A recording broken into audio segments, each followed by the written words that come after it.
ఒకడు జుట్టును చూసి చేసుకున్నాడు. ఏంట్రా అమ్మాయిని అంత ఇష్టపడ్డా, ఇంత పొడుగుంటుంది రా జుట్టు. ఆ అమ్మాయికి టైఫాయిడ్, మలేరియా రెండు కలిపి ఒకేసారి వచ్చింది. పాపం ఏం చేసింది మరి, చూస్తానే మొత్తం ఊడిపోయి స్మాష్ అయిపోయింది. ఇప్పుడు ఏం చేయాలా? అవునా?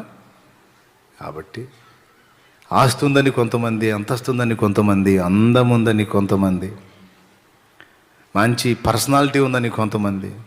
ఎందుకు? అందం మోసకరం, సౌందర్యం వ్యర్థం అన్నాడు. అందంగా కనపడే వాళ్ళంతా మంచి సుందరమైన బుద్ధి కలిగి ఉంటారు అనుకోవటం వెర్రితనం. అందమైన పందులు కూడా ఉన్నాయి కొన్ని.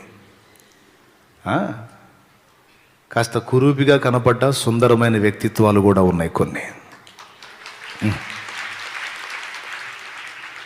కాబట్టి వ్యక్తిత్వం మెయిన్, మనస్తత్వం మెయిన్. ఎర్రగా బుర్రగా ఉన్నాడు, ఒడ్డు పొడుగు బాగున్నాడు, సూపర్ పర్సనాలిటీ, ఈయన మా ఆయన అని చెప్పుకున్నా చాలు అనుకుని ఎగిరి గంతే చేసుకుంటుంది ఒక ఆమె. చేసుకున్నాక రోజు దినం చేసి పిండం పెడుతుంటాడు వాడు. రోజు పెద్ద దినం చేసి పిండం పెడుతుంటాడు రోజు. మరి మంచి పర్సనాలిటీ కదా, రోజు బాగుతుంటాడు ఇంట్లో గది గది తిప్పి.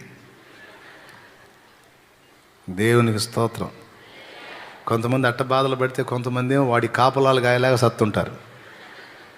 ఈ అందగాడు, ఈ సుందరాంగుడు మరి ఎటు పోతాడు, నీడి కాపలాలు గాయలేక, కూడలేక, నీళ్లు లేక, వాడు అందగాడే కానీ ఏమేమి దెయ్యంలా తయారవుతుంటుంది. ఏందమ్మా నువ్వు పేషెంట్ అయ్యావంటే, ఆయనదేనన్నా నా దిగులు అంతా అయిందేనన్నా.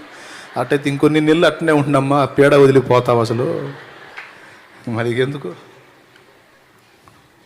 ఇంకొన్ని నెలలు అంతే కొనసాగమ్మా, అసలు ఇప్పటికే అయిపోయావు, ఇంకొన్ని నెలలు మెయింటైన్ చేసావంటే అసలు దరిద్రం వెళ్ళిపోయిద్ది వాడి కమ్మ, ఇంకో పెళ్లి చేసుకుంటాడు.